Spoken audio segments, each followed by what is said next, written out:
Hello everybody, mission competition में आप लोगों का बहुत बहुत स्वागत। और आज का वीडियो हम शुरू करें उससे पहले जितने भी चैनल के ऊपर नए व्यूअर्स हैं उन सब के लिए एक महत्वपूर्ण सूचना।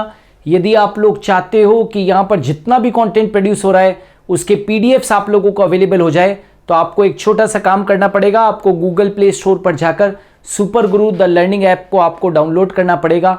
बस वहाँ पर आपको एक मिशन कंपटीशन का आपको फोल्डर मिलेगा, वहाँ से आप सारे के सारे पीडीएफ्स को आप लोग डाउनलोड कर सकते हैं, ठीक है। और हर बार की तरह हम आज का वीडियो शुरू करें उससे पहले चंद खूबसूरत पंक्तियां आप लोगों को मोटिवेट करने के लिए, महान कार्य करने के लिए उमंग उत्साह को अपना साथी बनाइए। मुझे लगता है कि आजकल लोगों के अंदर उमंग और उत्साह कम होता जा रहा है। अपने मन के अंदर हमेशा उमंग रखिए, उत्साह रखिए, पॉजिटिविटी रखिए, तो आप तय है कि बहुत बड़े बड़े कामों को भी कर पाएंगे। इन्हीं खूबसूरत लाइनों के साथ में आज का वीडियो बेस्ड है भाग 14, जो कि हम लोग सामान्य ज्ञान के ऊपर आधारित कुछ प्रश्नों को यहाँ पर सॉल्व करेंगे। अभी तक लगभग 13 पार्ट्स अपलोड हो चुके हैं, जिसमें कि हम लोग भारतीय संविधान और इतिहास के ऊपर बहुत सारे महत्वपूर्ण प्रश्न कर चुके हैं। इसी तरीके के प्रश्न आपकी हर एक अलग अलग परीक्षाओं के अंदर पूछे जाते हैं। इनकी ज़रूर बहुत अच्छे से प्रैक्टिस कीजिएगा। चलिए शुरुआत करते हैं आज का इस वीडियो में। कांग्रेस के किस अधिवेशन में नरमपंथियों और चरमपंथियों का विभाजन अपरिहार्य हो गया? तो याद रखना, कांग्रेस का वह जो अधिवेशन था जिसमें नरमपंथी और चरमपंथियों का विभाजन हो गया वो था 1907 का सूरत अधिवेशन। सूरत अधिवेशन जो 1907 के अंदर सूरत में अधिवेशन हुआ था, उसके अंदर बिल्कुल साफ तौर के ऊपर उस अधिवेशन में नरमपंथी और चरमपंथियों का बिल्कुल अलग से समूह देखा गया। महात्मा गांधी के राजनीतिक गुरु कौन थे? महात्मा गांधी के पॉलिटिकल गुरुज है ना, पॉलिटिकल गुरु। तो महात्मा गांधी जिसको अपना पॉलिटिकल गुरु मानते हैं वो गोपाल कृष्ण गोखले थे। महात्मा गांधी जिसको अपना पॉलिटिकल गुरु, राजनीतिक गुरु जिनको की मानते थे वो कौन थे? गोपाल कृष्ण गोखले थे। न्याय के लिए बादशाह से सीधी फरियाद करने की परंपरा किस मुगल शासक ने शुरू की थी? न्याय के लिए फरियाद, क्या कहा मैंने? न्याय के लिए फरियाद, राइट। वो जिस बादशाह ने शुरू की थी कि भाई न्याय के लिए कोई भी बंदा सीधा सीधा बादशाह से फरियाद कर सकता है, इस परंपरा को सबसे पहले शुरू किया था जहांगीर ने। किसने शुरू किया था भाई? जहांगीर ने।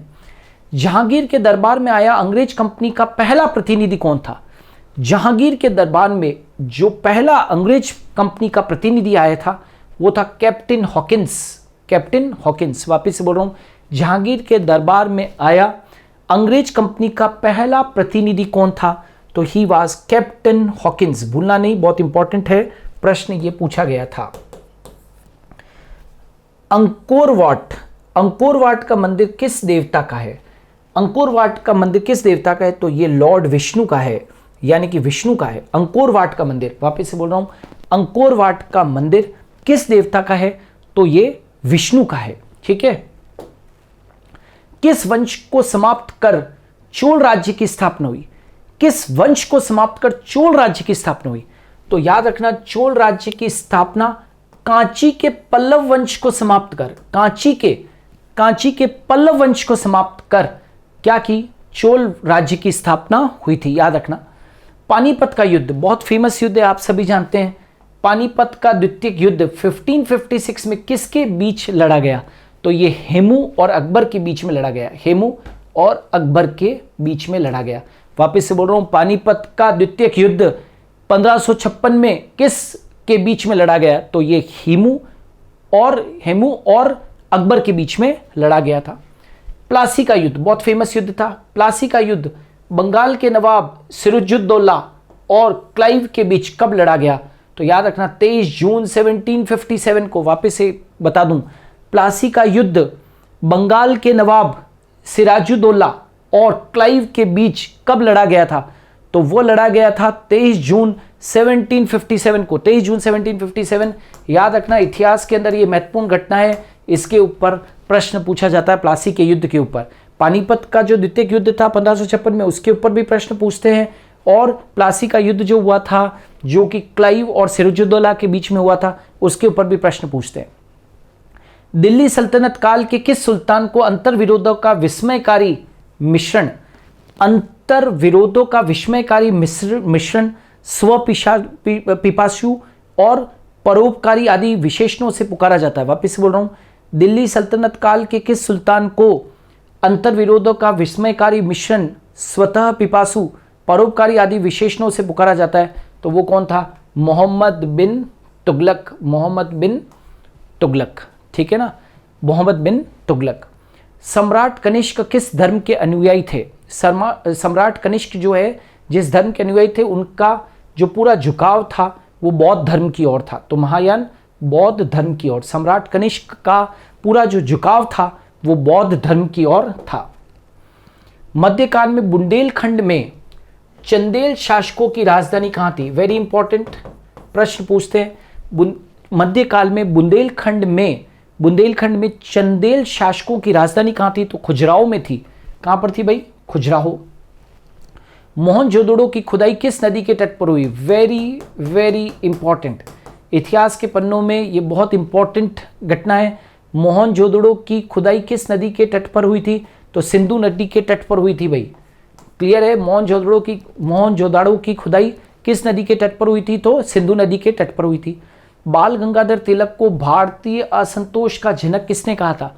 बाल गंगाधर तिलक को भारतीय असंतोष का जनक जो है वैलेंटाइन शिरोल ने कहा था। वैलेंटाइन शिरोल ने कहा था।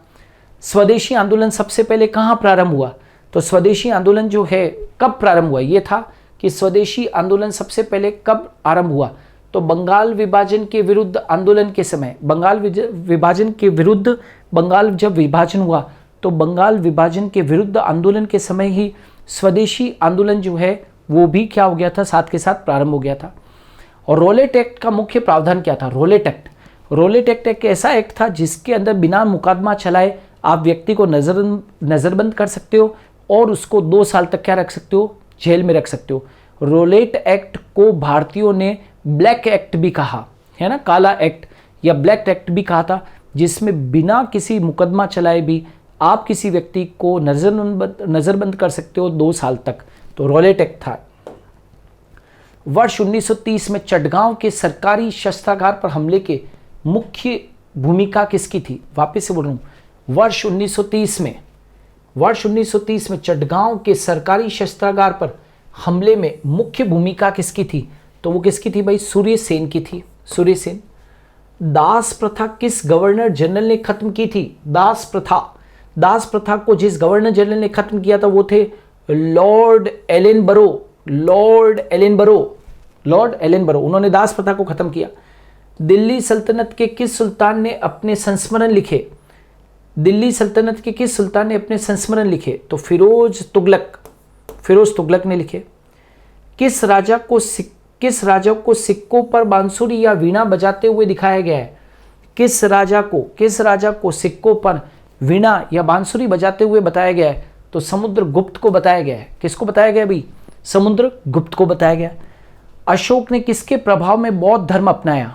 तो उपभुक्त के, राइट। अशोक ने किसके प्रभाव में बौद्ध धर्म अपनाया था? तो उपभुक्त के, राइट, उपभुक्त के प्रभाव में। Are you getting? अशोक ने किसके प्रभाव में बौद्ध धर्म अपनाया था? तो किसके प्रभाव में भाई? तो उपगुप्त के प्रभाव में। Is it clear?